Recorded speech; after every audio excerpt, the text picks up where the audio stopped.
Welcome to Fading Memories, a supportive podcast for those of us caring for a loved one with memory loss. So you have a book coming out, or it came out on October 13th, called When Caregiving Calls.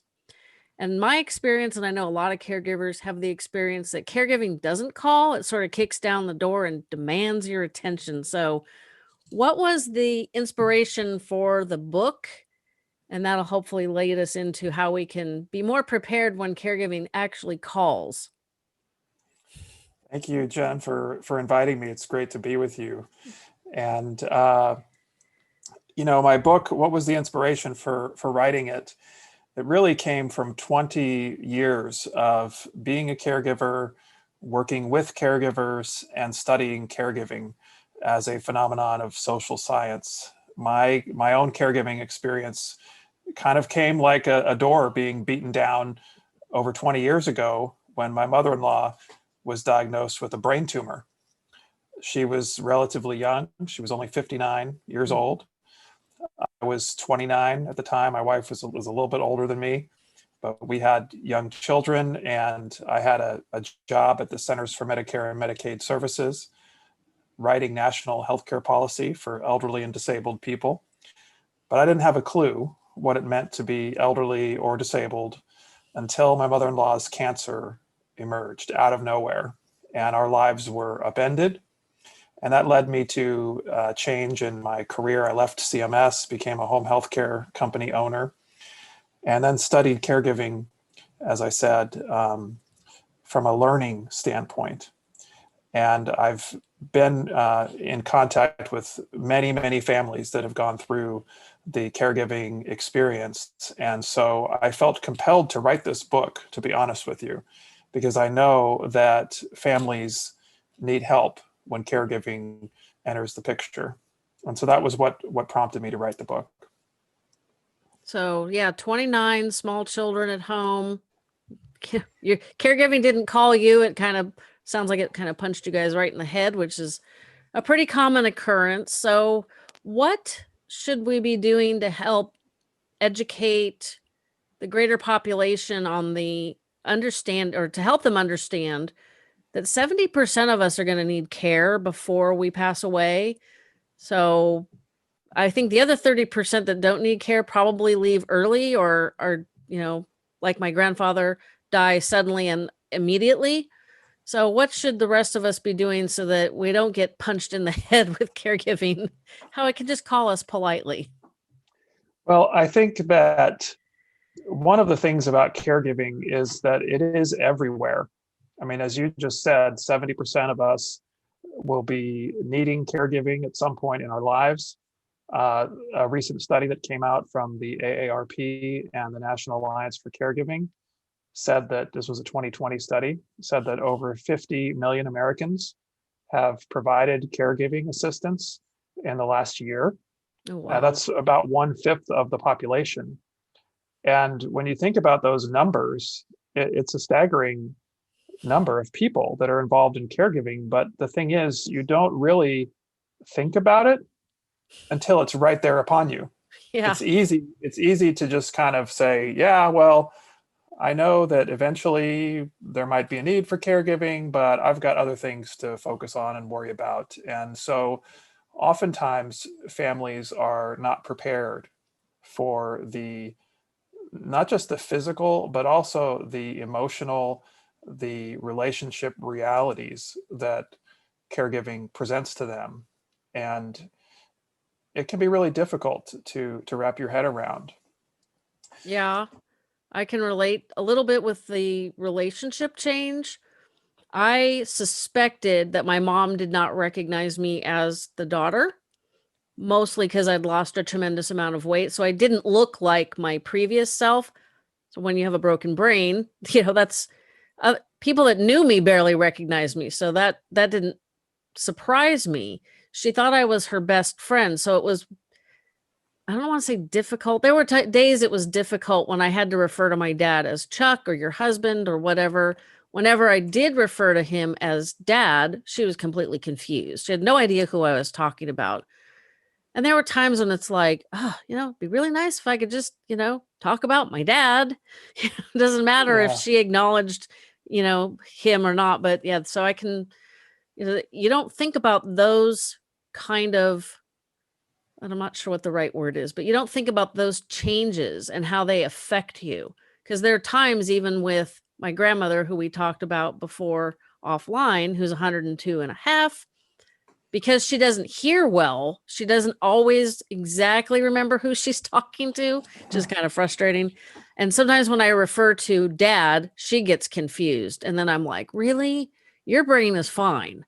So why can't I not talk to you about your oldest son / my dad? So it is one of those things people don't realize, and it's just, another one of those added 1,000 paper cuts that just make caregiving more emotionally challenging. So I can relate to that a little bit.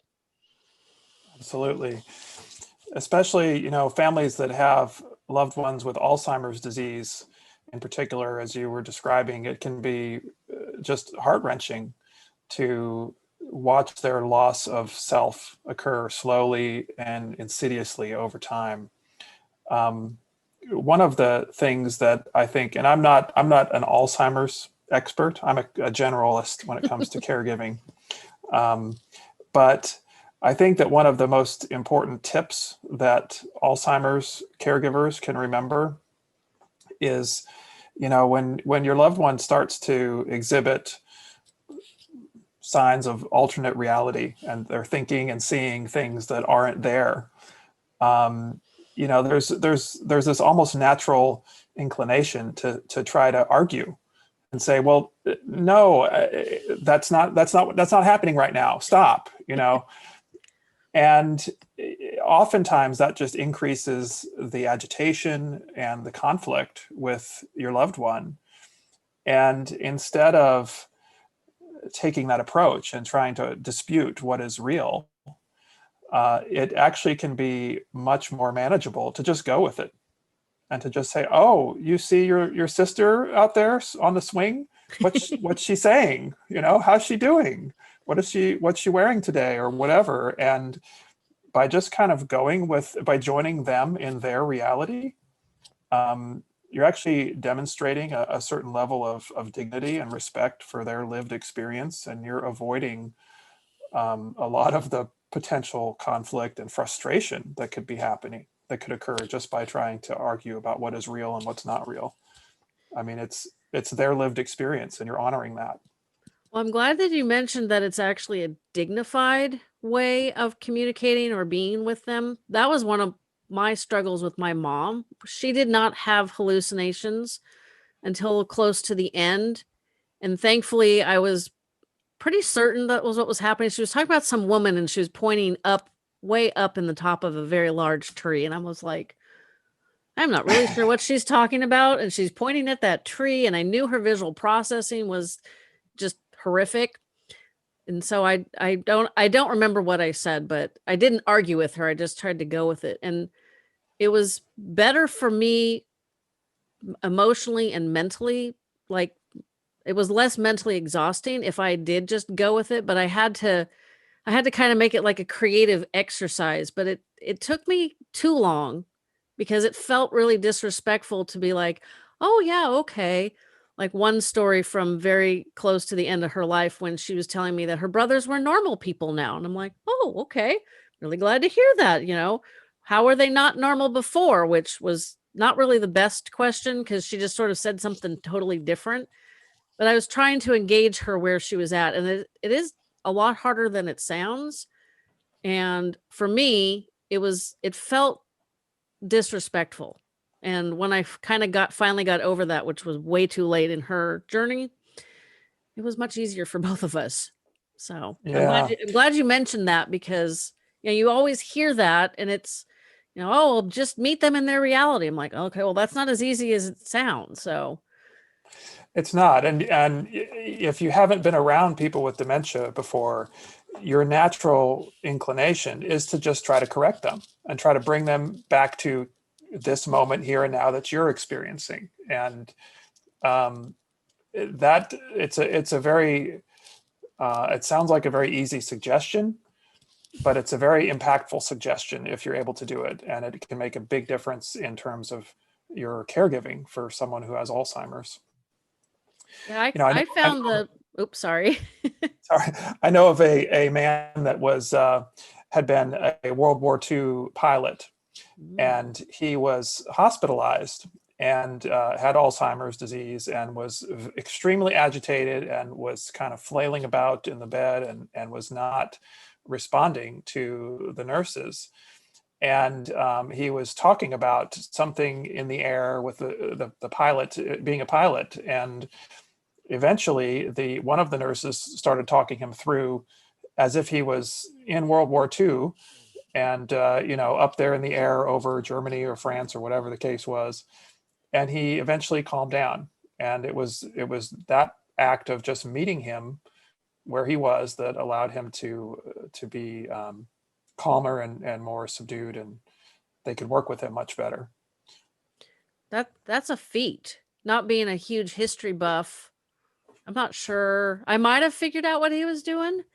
I'm not sure I could pull out enough history to make it. Maybe it would have made sense even if I was all off on my facts. But that. Kudos to that nurse. And I have a question that kind of relates to what we're discussing. I know a caregiver who she's taking care of her mom, and apparently the stepdad has passed away recently. And occasionally, mom remembers that she hasn't seen the husband for a period of time. With my mom, I never reminded her that my dad was gone or her husband was gone. And we did the same thing with my maternal grandmother who had vascular dementia because it's just cruel. But this gal is not as far along as my mom was when my dad died, or my grandmother when she was having issues. My grandmother would actually get very upset and say, she would be talking to my aunt, your dad's left me. He's left me for another woman. And this other caregiver, unfortunately, the woman goes into the grieving process and she's confused. She doesn't think people have explained to her what happened to her husband. Do you have any suggestions for that kind of scenario? And I'm hoping I'm describing it well enough that it makes sense, Yeah. because it sounded a little disconjointed there for a little bit. Yeah. Again, I'm not an Alzheimer's expert, but I do know enough about it that, each person has their own individual experiences and their individual context and memories. And in the book, I talk about a study that was done by Paul Hager, who is an Australian learning theorist. And they examined direct care aides who were working in a dementia care unit where of a nursing facility. So all of the residents there had Alzheimer's disease and had their own, alternate realities that they were living with, even though they were all co-located in this space. And the aides were there to try to manage the situation. And even though they didn't have any formal training in Alzheimer's disease or in the medical progression of the disease or anything like that, they developed their own way of managing their environment and helping those residents through a process that they called showing, guessing, and trying. Showing, guessing, trying. And by just, in other words, trial and error, practice. You got to figure out what works with each individual person. And by practicing, by going through that conversation multiple times with that person who has dementia and trying different things, you're going to realize and discover how to best manage the situation. So showing, guessing, trying is, to me, something that I like to share with people, because you don't necessarily know what's going to work. In one case, it might be perfectly okay to remind the loved one that, yes, your husband has passed away. But for another person, that might just bring them to tears or create all kinds of confusion. So maybe that's not the right answer for that person. So I think that when you approach caregiving that way and realize there's no manual that's going to give you all of the answers for your loved one. But through that process of trial and error, through showing, guessing, trying, techniques and tactics will emerge and will allow you to be more effective as a caregiver. Yeah, I used to say early on, well, he passed away and we moved her to memory care within 2 weeks, which sounds really terrible. It was going to be terrible no matter when we did it. So it would just, she would have had to move multiple times if we didn't do it that close to him passing away. And whenever I would visit and take her out, most of my listeners know that we went and watched kids, and she would say, "Does my husband know where I'm at?" And this is where I learned that if I said, "Yes, mom, dad knows where we're going," that didn't answer the question. She literally asked me that once. It was about every 25 feet, because from her room to halfway to the door, to the outside door, to the car, she must have asked me like 5 times. It was like, it's like, do I really want to take her out? When I finally figured out that saying dad knew where we were did not answer her question, and I would say, "Oh yeah, Chuck knows where we're at," that helped a lot. That cut back on the question significantly, mostly because I was actually finally answering it for her. But and sometimes she'd say, "Well, I need to," she'd mention her husband. "Well, did I see him?" "Oh, no, I think he's at a Rotary meeting," which my dad was a Rotarian. My husband and I are too. Or I would say, "No, where the heck is he today?" And she'd say something like, "Well, I don't know, blah, blah, blah." She'd always get a little sarcastic about him. It was kind of, there were days it was funny, but there was occasionally when it's like, could we just have like the positive memories, please? But I never, ever reminded her that he was gone, because I knew what my grandmother had gone through. And there was one day we were in the car, we were coming back from her doctor. I swear, I don't know. I think most families experience this, but I don't know why like serious conversations have to happen in trapped spaces like a car. But we were driving, we were at a stoplight, thankfully. And she said, "It was really sad when your father passed away." And I was like, "What?" Like, Just came out of the blue like that, huh? totally out of the blue. And I said, "Yeah, but he'd been sick a long time, and so I think it was better." And she goes, "Uh-huh." And then she started talking about the trees. I'm like, well, okay. That conversation is now done, which I was really glad we were actually stopped, because she shocked me so bad that I don't know what I would have done if I was actually navigating through traffic. So that's kind of what I did. I always just basically said, or she'd ask me, "Have you seen him lately?" "Well, no, I think he's with," and I would name his best friend. "I think they went out to lunch," or I always found something for him to be doing, which was always the things he normally did. And that always seemed to work. So I It's a might great suggest that strategy. yeah. Yeah. I didn't want to like deal with the tears and the crying, and I knew that would be really Yeah. mean. So I will suggest that to this gal, that that's what I did, and maybe she might want to try it. Her mom seems to be, I don't want to use the word triggered, because that's sort of that's kind of a loaded word these days, but she seems to be triggered by sad scenes in movies or scary, it's like she has to be really careful what they watch on TV, Hmm. which is interesting. My mom didn't really connect with TV for so long that I never had to worry about that. So, Hmm.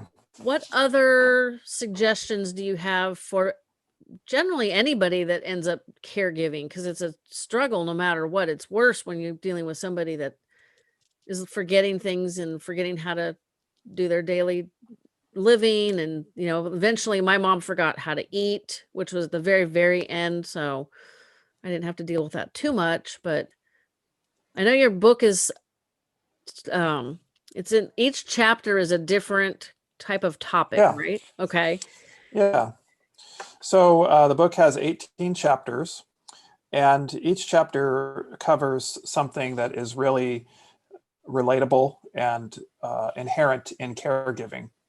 And the chapters include conversation, roles, ROLES, relationship, meaning like, your relationship with your loved one, the care receiver, family, uh, understanding that, you are providing care to your loved one, but there are other family members that might be in the picture as well.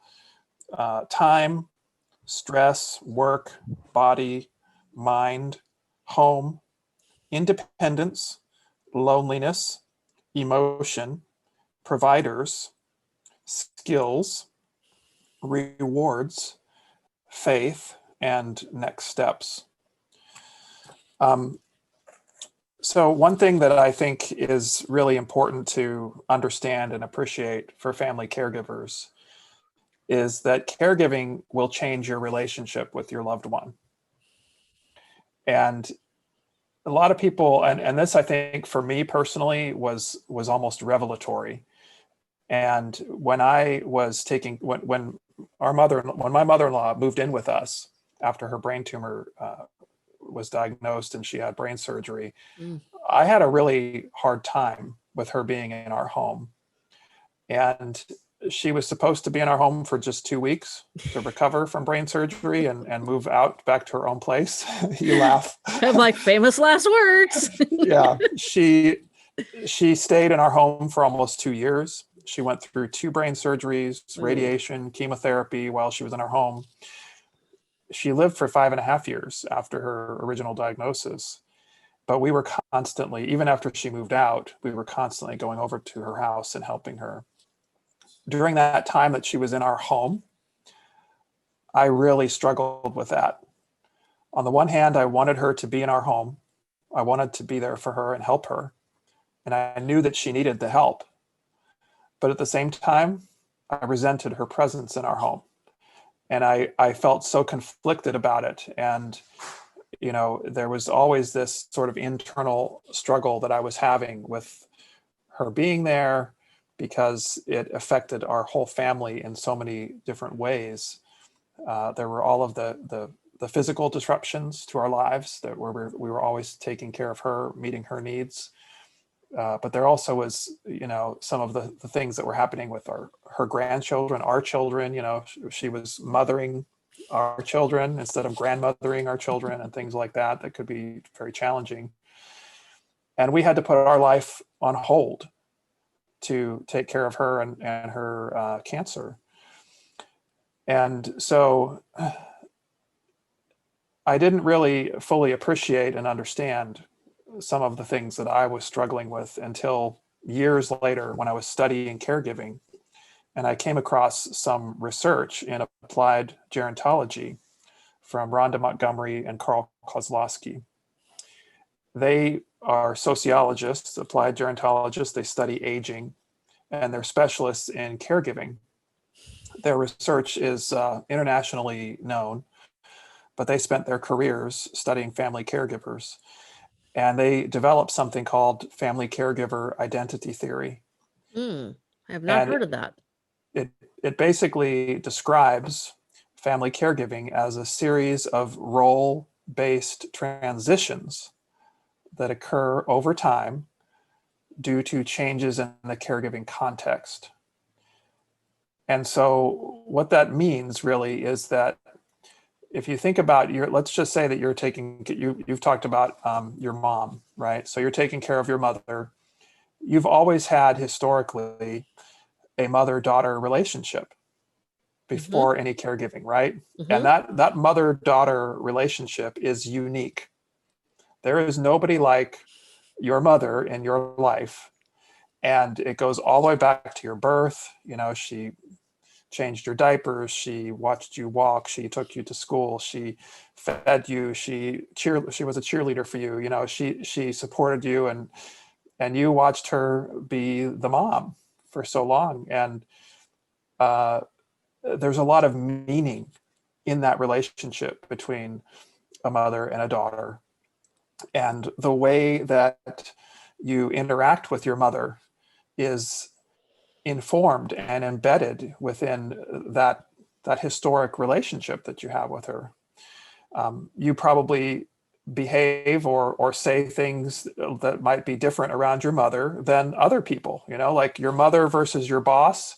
You're not going to be the same person as, with your mom compared to your boss. And so that historic relationship has predated any caregiving. And true. Now when your mother, who's cared for you and raised you, now requires care from you, things will be different between the two of you. Now you are doing things for your mother that you never did before. And your discussion with her is different from any type of interaction that you had with her before. And she starts to potentially see you differently. And so the introduction of caregiving tasks can shape your perception of who you are in that relationship. And you start to wonder, well, who am I now to my mother? Am I her daughter, or am I her best friend, or am I just a caregiver? Am I just here to, feed her and wipe her bottom and take her to medical appointments? Is that all that I am now to my mom? And when caregivers, they struggle with this type of thing, and that creates something that Montgomery and Kozlowski call an identity conflict, where now the family caregiver, in addition to the new tasks that they're performing that can be stressful and overwhelming, they have the emotional challenge of navigating a completely new type of relationship that didn't exist before with their mother. And that can be just as hard to manage. So family caregivers, you're not even realizing this, it's just happening. And that's a huge part of why you struggle. And the way to kind of to get through that is to really there's one of three ways that you could sort of manage that situation, that identity conflict. One is to offload some of the caregiving tasks that are causing you the greatest stress to other care providers. So you might bring in home care providers, or you have other family members that start sharing in the caregiving responsibilities, or you look at care facilities so that those things that are causing you such difficulty can be taken care of by someone else. A second way to kind of mentally, cognitively process this and come to terms with it is to incorporate caregiving into your definition of your family role as a daughter. So in other words, you start to think differently about what it means to be a daughter when your mother is 90 and has Alzheimer's. So now you realize, okay, you're basically saying to yourself, my mom, she's always been my mom, but now that she's 90 and she has Alzheimer's, our relationship is different. And being a daughter to a 90-year-old woman with Alzheimer's means that I have to do caregiving tasks, and I'm okay with that. I accept that. I am going to do it because that's just what it means to be a daughter at this stage of her life. And the third way to deal with it is to basically recast your role in the relationship to where now you're saying, okay, historically, I've been a daughter, that's been my mother, and we've had this certain type of relationship. But now that she's 90 and she has Alzheimer's, I'm not going to be a daughter as much anymore. I'm gonna be a caregiver, and I'm going to accept that role. It's a new role, a role that I didn't have before in this relationship with her. But I'm okay with this role now because I want to honor the historic relationship that I've had with her. And I want to be there for her. And that means being a caregiver for her today. And I accept that, and I'm okay with it. And so in all three of these different ways that you might respond, that's easier said than done. Yeah. But they all require a shift in your thinking. You have to start thinking a little bit differently about who you are in this relationship and what does your mother need. And the caregivers that are able to transition through that and really be okay with it, those are the ones that are able to really be the most successful at being a caregiver. I'm looking for a prop that I did have around here. But... Well, I can comment a little bit. I was much more comfortable with the part of the caregiving that I did, whereas I provided the external stimulation, little adventures that brought her joy, that was much easier for me, even though physically it was not easy. But when it came to, and there was, because in the last 10 months of her life, I felt like I was constantly chasing new struggles, new issues. She was very, very combative. She did not want help. And I knew helping even when she needed it could result in getting scratched. She was really good at scratching and drawing blood on caregivers. She did it on my husband, was not going to let her do it to me. And so I very purposely tried to not put myself in the position where I would upset her by helping, which was super frustrating. And then being the on the receiving end of either a smack or scratching or just very physical anger. I mean, fortunately, she wasn't real strong, but you don't want to wrestle. Like, I literally had her wrists in my hands because she was literally like trying really hard to claw the daylights out of me. I think this was back in February of this year, 2020. So she was really ticked off at me, and I kind of know what I did that triggered her, but I just looked at her and I said, I am not going to allow you to hurt me. And I think that made it worse, but it got to the point where I had to like end the visit. But when we went out, she actually remembered me as the person who would take her and do fun things. Cause there was one visit where I had just gotten home from a trip, like at 1:00 that morning. So I was very tired, and I knew that being tired or stressed or not feeling well, separate from how I felt with her, if I was tired and stressed or not feeling well and I was with her, it could easily devolve into something negative. So I thought, I'm going to be smart. And I brought a nice snack, and it happened to be my wedding anniversary. So I brought my wedding album that we could look through, and we just stayed in the courtyard of the community she lived in. And when I got there, she's like, "Oh, where are we going today?" And I was like, "Oh dear." Like, one, now I felt guilty that I hadn't planned on taking her anywhere, because I knew that I was tired, and when we're tired, it's really easy to get frustrated much sooner and not deal with things that are easy to deal with when we're not tired.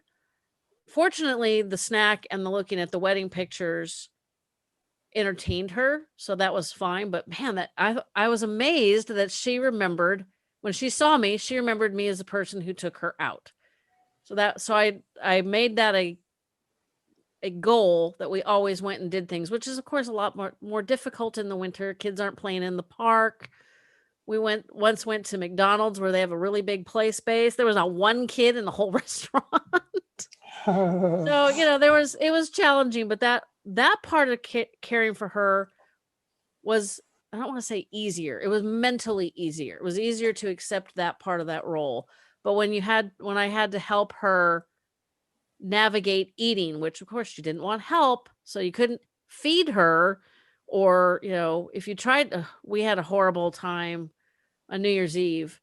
She was pushing the food off the plate, not intentionally. It was just the week before they'd had like little hamburgers, and she kind of struggled with it, because we all know how sometimes all the layers kind of slide apart and it's a little bit challenging. Those are So the they best had kind of hamburgers. what? Those are the best kind of Yeah. hamburgers. And they were really good, and they weren't real big. They were slightly bigger than a slider. They were perfect for, a woman in of her age and where she was at with the disease. But I didn't want her to struggle. So the following week, what I was doing, I should back up half a step, is I finally got smart. I started listening to guests who were saying, you're going for an hour, or you're going for 2 hours, 2.5 hours. You need to go twice a week for an hour instead of once a week for 2. And there was a lot of logical, acceptable reasons that I was doing what I was doing, but it wasn't working anymore. So I finally, on December 23rd, 2019, I wrapped her gift. I picked her up. I put her in my car, drove around to the front of the community, to the assisted living part of the residence and got her out of the car. We had the nicest Christmas lunch, and, and it's over on the assisted living side. They had huge trees and decorations. It was lovely. And I was literally there for about an hour and we had a great time. And I thought, you know what? I am not going to push this any further. And it was the nicest day. Unfortunately, the following week on December 30th, she fell. She ended up with stitches right above her eye. And if you draw a straight line down, you end up in the pelvic region. And so I didn't obviously do anything extraordinary with her that day because she'd been at the hospital. She got stitches. I was like, that's enough drama. This will not be well if I try to have a quote unquote nice lunch with her. So I went the next day, which was New Year's Eve, fully expecting to do the same thing we had done the week before. Have a nice lunch, some dessert. We sat by the fire. I mean, it should have been lovely. Was the biggest nightmare. I do know now why. She had a lot of pain. She had a fractured pelvis. Still upsets me. From that fall. Yes, which obviously they did not find until she fell and broke her leg. And they're like, well, there's a healing fracture on her pelvis. And I had to really throttle back the anger because obviously the ER doctor was not the problem. I really wanted to go throttle her general physician and everybody else involved the week before or the month before. Because it's like, I kept telling you guys, she, went overnight, had massive, massive pain walking and now we know why, now that it's too late to deal with. So yeah, I have a little issue with it still, but we went, so she's pushing the food off the edge of the plate just because that happens. And I kept trying to help, which pissed her off. And once a noodle landed on the table, then we had to spend 3 minutes, OCDing everything on the table. It was like, oh my God, I literally sobbed all the way home. It was the most horrible, horrible day. And of course, that was also the day that somebody put an offer on my house. So it was a lovely way to end 2019. But when I was the provider of entertainment, I could deal with that. When I was the person who had to help with the eating and the toileting and all that stuff, I had not accepted that role, I guess, as well as I should have. And it came a little bit more rapidly than I was expecting. So I'm with you people on that one. I know how hard that is. Well, and it's not that one person who can do certain caregiving tasks is better than another person who finds those tasks difficult. I mean, we all have our own strengths and weaknesses. We have our own life circumstances and other responsibilities. And whereas one family member might be in a better position to handle things than another, that's okay. I think that sometimes you feel guilty that you can't do this or that, or you feel frustrated. And it's important for caregivers to realize that, you're human too. And these are extraordinary circumstances that you're trying to manage. And you need to focus on caring for yourself as well as caring for your loved one. Because when you're in a better place, you're going to be more effective as a caregiver for your loved one. That's an excellent point. So your chapter on time, what specifically do you talk about in that chapter? Because that one piqued my interest as something I'm not sure we've discussed much on this podcast before. Yeah. At least I hope so. So time is, and by the way, Jennifer, we didn't have a chance to send you a book before our podcast, but I want to send you one when we sign off. I want to send you one, and I appreciate that because I'm very interested.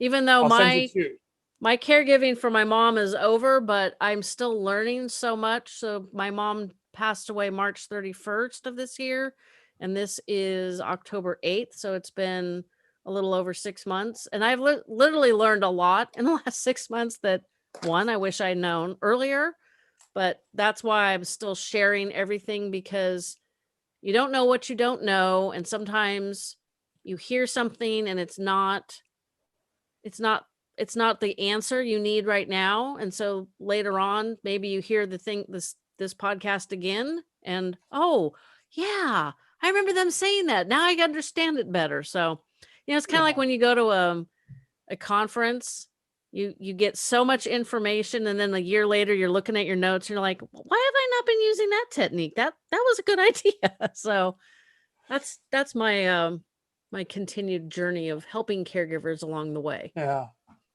Yeah, that's awesome. Well, with the chapter on time, to start off the chapter, I talk a little bit about a little experience that I had, kind of about the time I was writing the book. My daughter was in the high school parking lot, and another kid at the high school backed into her car. And as a result of that, her car had damage, and I had to now get involved with my daughter's car, and I had to spend a lot of time that week taking her car to the shop, getting the repair done, handling the insurance claim, and driving my daughter to and from all of her activities because that's what she needed.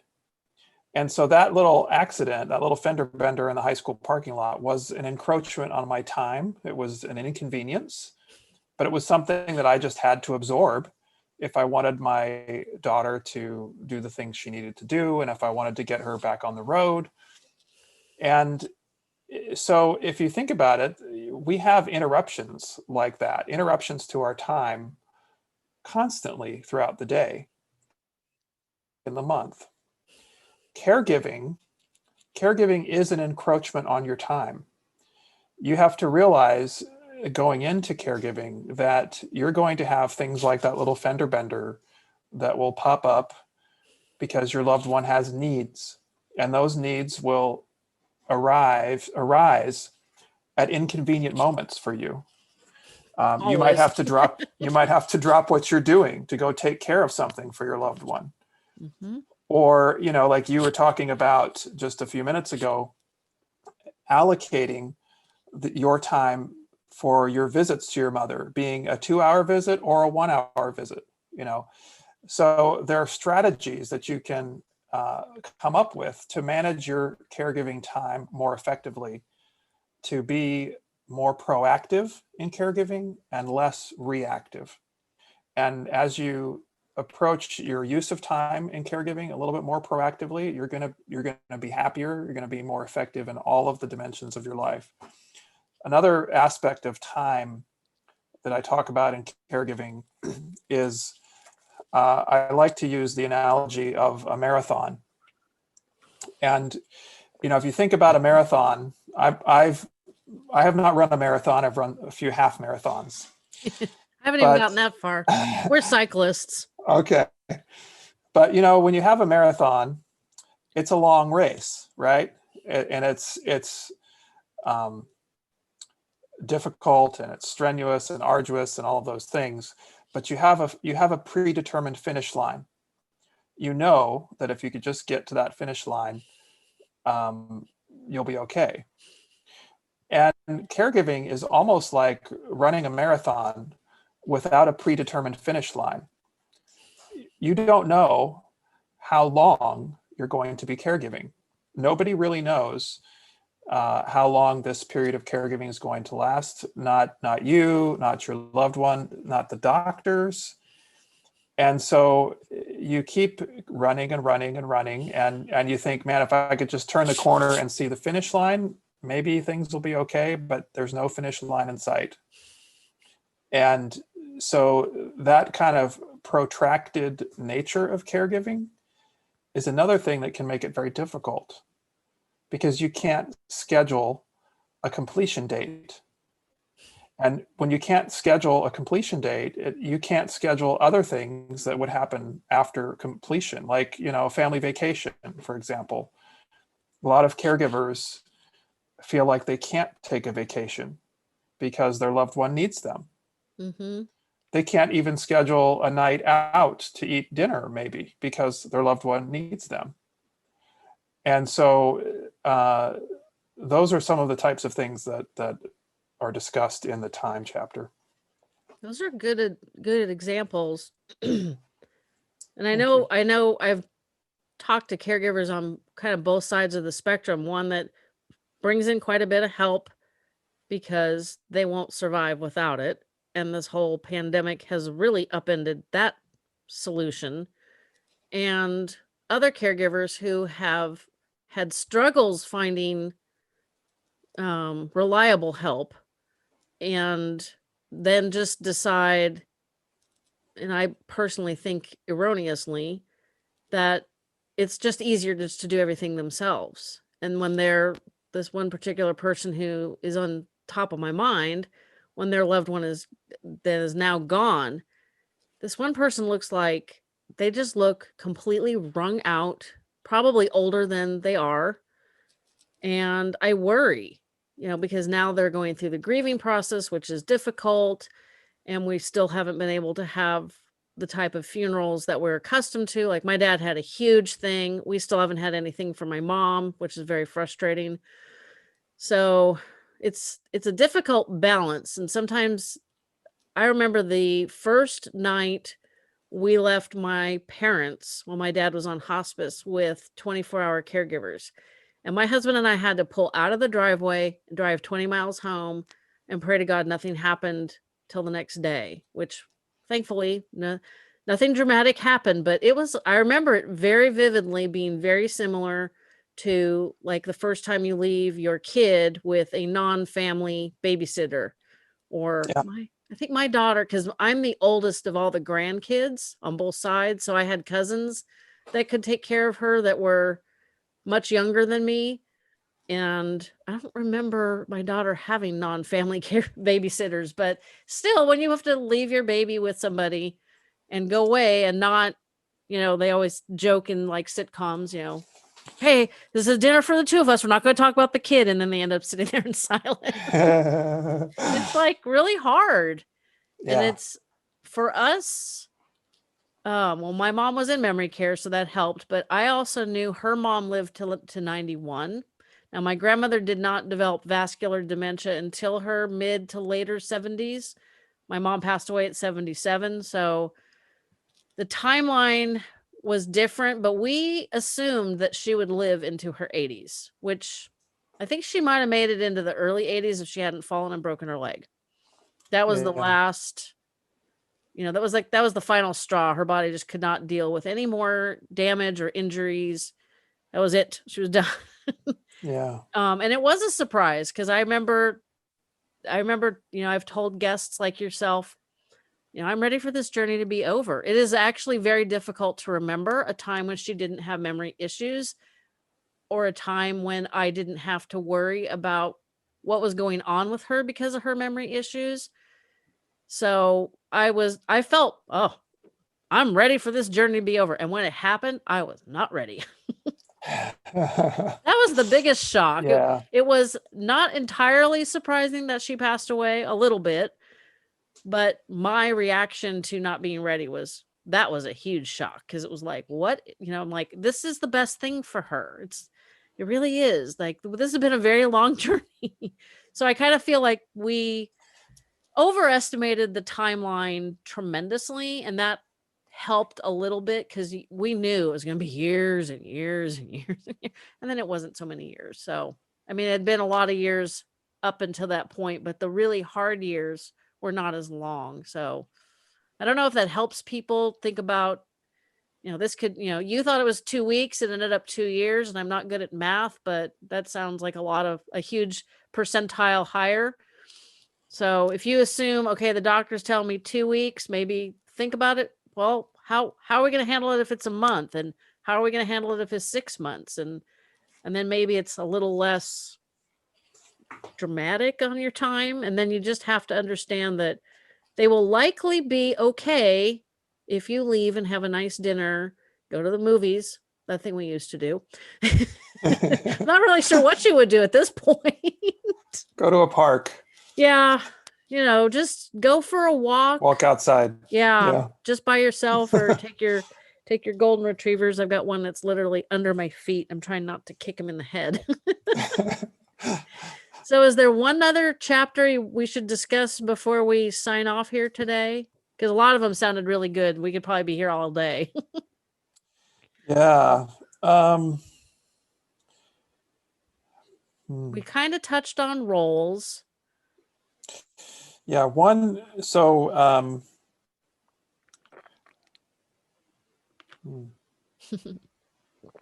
I threw him a curveball.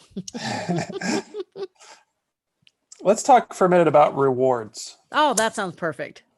because so often we focus on the strain and the stress of caregiving and the challenge of caregiving and the burden of caregiving. And I don't think that we spend enough time talking about the rewards of caregiving. And Jen, I'm just curious, if you think about your time as a caregiver, what rewards have you found in your caregiving experience? How has caregiving enriched your life? Well, I learned a whole new career, which thanks to 2020, I seriously needed because I was a portrait photographer. And since the last recession, that's been a very challenging industry to be in. And I needed something different. And I was in photography long enough that I could do it without thinking. So when I started podcasting and talking to people, I had to move out of my comfort zone, especially after I tapped out on all the local people I could actually interact with in person back in those days. So I have gained a lot of dynamic learning, and I can tell that it's been a benefit mentally, cognitively, because that's important to keep learning new things. So there was that process. I've met a lot of really fantastic people. So that's kind of on the personal side. But had somebody told me that there would actually be, moments of humor with my mom, I would have thought they were out of their flippin' mind. And there was, well, the day that she told me her brothers were normal people, I had a really hard time not totally cracking up because, of course, family dynamics pop into your head. And, I was kind of under the assumption that only one of them was sort of normal, but, it was all debatable. And so Yeah. I had a moment where I could appreciate that even though what she said was really strange and I had no idea where that was coming from or why she was telling me her brothers were now normal. I guess they had not been normal. I don't know. I have no idea where any of that came, but I could enjoy that moment of humor because I was thinking about my family members, her brothers, in a way of, well, what is she thinking that makes them not normal?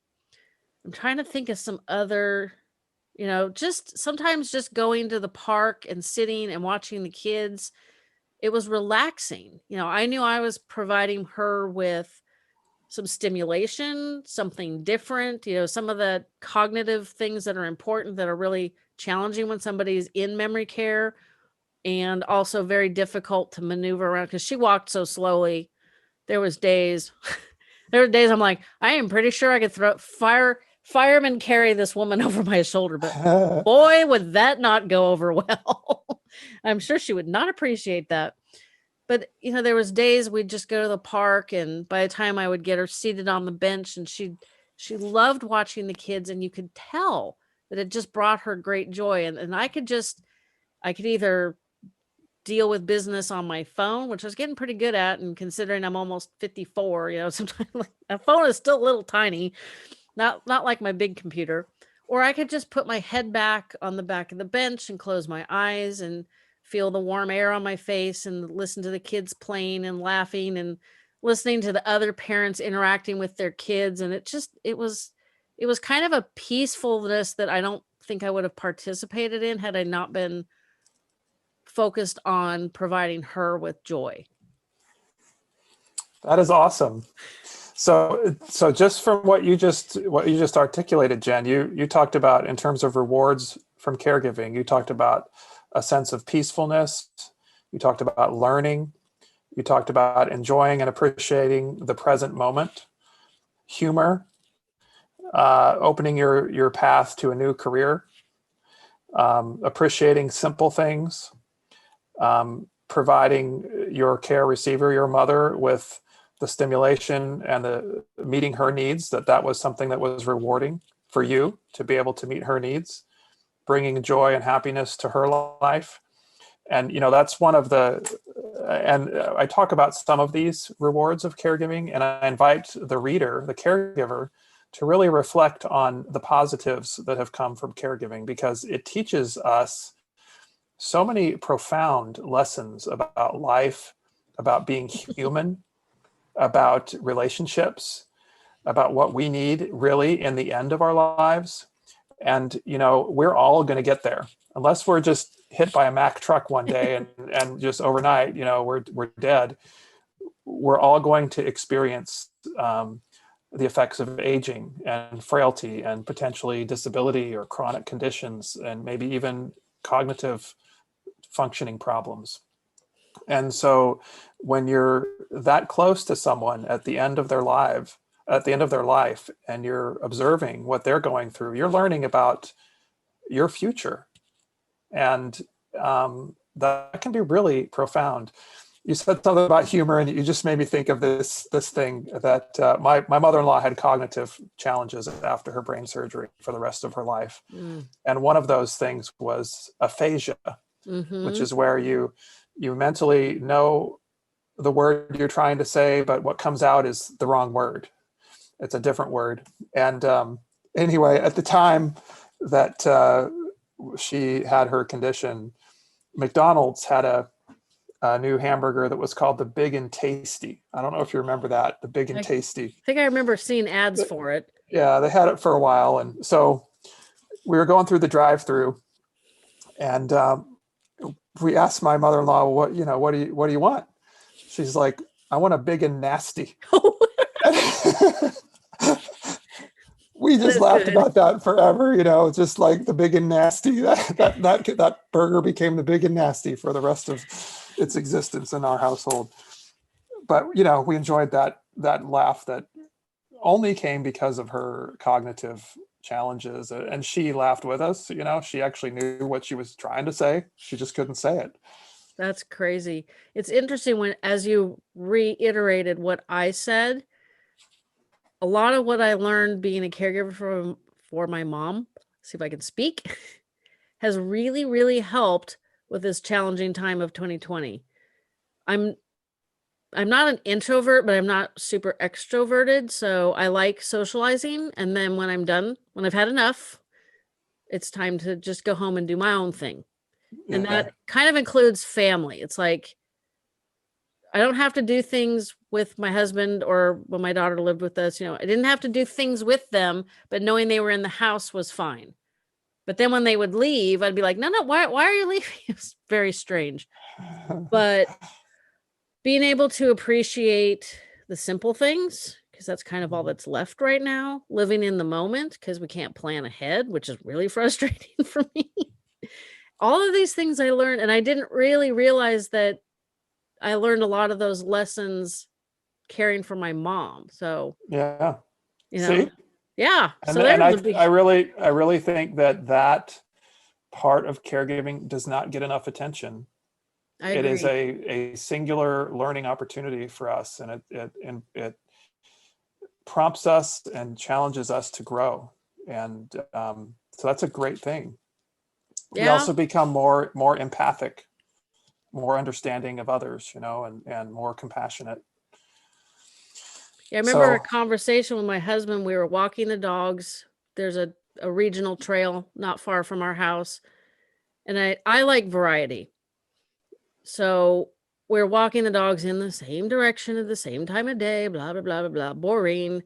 And I remember thinking, man, I feel like I'm in jail. And as soon as that thought crossed my head, I was like, people are in jail, prison. They don't get to walk the dogs along the trail and look at the trees in the sunlight and have nice, fluffy golden retrievers that love you so much. And it actually made me think about, criminal justice reform, which I think this was prior to all of the protests and things that happened over the summer. But I thought that was really interesting, because it was like, wow. I mean, all of a sudden, opens your eyes to different things. Yeah. Yeah, I was like, wow, this is very weird. Yeah. Weird. What's having aphasia myself, I guess. I know what I'm trying to say, but it's not coming out. It was like a weird consequence of, my life shrinking because of this pandemic, and just basically living in 5 square miles, 15 square miles. The town must be 15, like 5 and 3. Like most people know I can't do math. So, and walking, it's like, there aren't a lot of options. There's not a lot of variety to participate in. So I've just had to learn, to enjoy what I have, expand on what I can expand on, and just hang in there. Hopefully I'll turn a corner I'll turn a corner and see the finish line of this pandemic real soon. Hopefully so. For real. But it just amazed me that I had that insight into, wow, if I feel like this and I get to walk the dogs, what is somebody who's living in like a, whatever those, I don't even know what a jail cell size is. It's tiny. Maybe we should rethink that, because cognitively that can't be good for somebody. Right. So it was like this, it was almost like getting punched in the side of the head with a realization that, I want to rethink some of this stuff, because it's not good cognitively for them, which means, their real rehabilitation. Now there's extra challenges. This is a whole fascinating topic. We could go on and on, but Definitely. I don't want this to be a 3-hour podcast, because nobody would listen that long. So do you have one last bit of advice before we sign off? This has been really fantastic, and I really appreciate it. Thank you. Thank you, Jen. I just would encourage, I'd love it if your audience read the book and told me what they think about it. I tried to write a book that was very relatable for caregivers, very concise.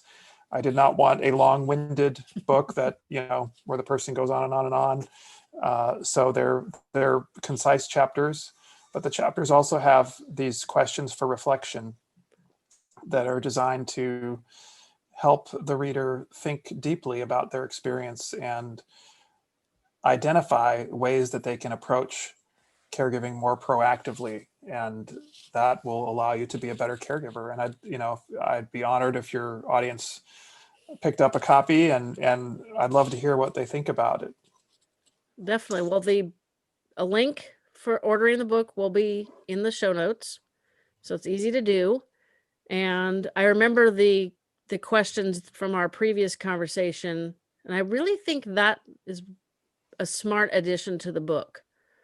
And if we can spare some time to, as you said, think deeply about our experience and what we've gotten out of it, that might really help turn a negative feeling into something at least neutral, maybe not positive, but it might help get you through another day or another week until we find the finish line, which unfortunately, when you're a caregiver, the finish line is not generally a happy ending, but you will get through that too, which you also talk about in the book, but that's for another day. Yes. Thank you, Jen. Thank you so much. Fading Memories is also available wherever you get your favorite podcasts.